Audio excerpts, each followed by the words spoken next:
ನಾವು ಬಹಳ ಸತಿ ಆಮೆ ಮತ್ತು ಮೊಲದ ಓಟದ ಕಥೆಯನ್ನು ಕೇಳಿದ್ದೀವಿ, ಓದಿದ್ದೀವಿ.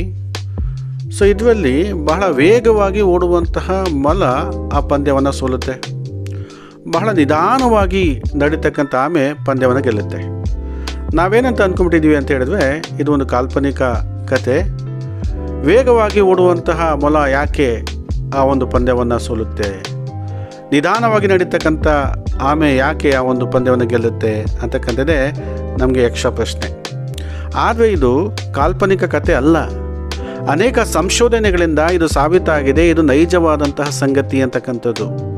ಅದು ಹೇಗೆ ಅಂತ ಹೇಳಿದರೆ, ಮೊಲ ವೇಗವಾಗಿ ಓಡುವಂತಹ ಸಾಮರ್ಥ್ಯ ಇದ್ದರೂ ಕೂಡ ಅದು ಅತಿಯಾದ ಆತ್ಮವಿಶ್ವಾಸದಿಂದ ಏನು ಮಾಡುತ್ತೆ, ಇತರೆ ಆಕರ್ಷಣೆಗೆ ಒಳಗಾಗಿ ಅದು ತನ್ನ ನಿರಂತರತೆಯನ್ನು, ಏಕಾಗ್ರತೆಯನ್ನು ಕಳ್ಕೊಂಡ್ಬಿಡುತ್ತೆ. ಅದಕ್ಕೆ ಅದು ತನ್ನ ಗುರಿ ಮುಟ್ಟುವಂತಹ ಕೆಲಸದಲ್ಲಿ ಸೋಲುತ್ತೆ. ಅದು ಆಮೆ ನಿಧಾನವಾಗಿ ನಡೀತಾ ಇದ್ದರೂ ಕೂಡ, ವೇಗವಾಗಿ ಓಡುವಂತಹ ಸಾಮರ್ಥ್ಯ ಎಲ್ಲದೇ ಇದ್ದರೂ ಕೂಡ ತನ್ನ ಏಕಾಗ್ರತೆಯನ್ನು ಕಳೆದುಕೊಳ್ಳಲ್ಲ, ನಿರಂತರವಾದಂತಹ ಪ್ರಯತ್ನ ಮಾಡುತ್ತದು. ಹಾಗಾಗಿ ಅದು ಆ ಪಂದ್ಯವನ್ನು ಗೆಲ್ಲುತ್ತೆ. ಹಾಗೆಯೇ ಅನೇಕ ವಿದ್ಯಾರ್ಥಿಗಳು ನಮ್ಮಲ್ಲಿ ಅತಿ ಬುದ್ಧಿವಂತಿಕೆ, ಅತಿ ಹೆಚ್ಚು ಸಾಮರ್ಥ್ಯ ಇರತಕ್ಕಂಥ ವಿದ್ಯಾರ್ಥಿಗಳು ಕಡಿಮೆ ಅಂಕಗಳನ್ನು ತಗೊಳ್ತಾರೆ ಪರೀಕ್ಷೆಯಲ್ಲಿ. ಕಡಿಮೆ ಬುದ್ಧಿವಂತಿಕೆ, ಕಡಿಮೆ ಸಾಮರ್ಥ್ಯ ಇರತಕ್ಕಂಥ ವಿದ್ಯಾರ್ಥಿಗಳು ಹೆಚ್ಚು ಅಂಕಗಳನ್ನು ಪಡ್ಕೊಂಡ್ಬಿಡ್ತಾರೆ.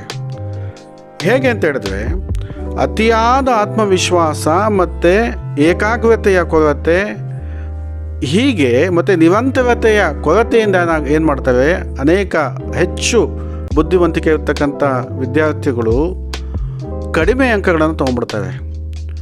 ಕಡಿಮೆ ಬುದ್ಧಿವಂತಿಕೆ ಇರತಕ್ಕಂಥ, ಕಡಿಮೆ ಸಾಮರ್ಥ್ಯ ಇರತಕ್ಕಂಥ ವಿದ್ಯಾರ್ಥಿಗಳು ತಮ್ಮ ನಿರಂತರವಾದಂತಹ ಪ್ರಯತ್ನದಿಂದ, ತಮ್ಮ ಏಕಾಗ್ರತೆಯಿಂದ ಅತಿ ಹೆಚ್ಚಿನ ಅಂಕಗಳನ್ನು ಪಡ್ಕೊಳೋದಕ್ಕೆ ಅವೇನಾಗ್ತವೆ, ಸಫಲರಾಗ್ತವೆ.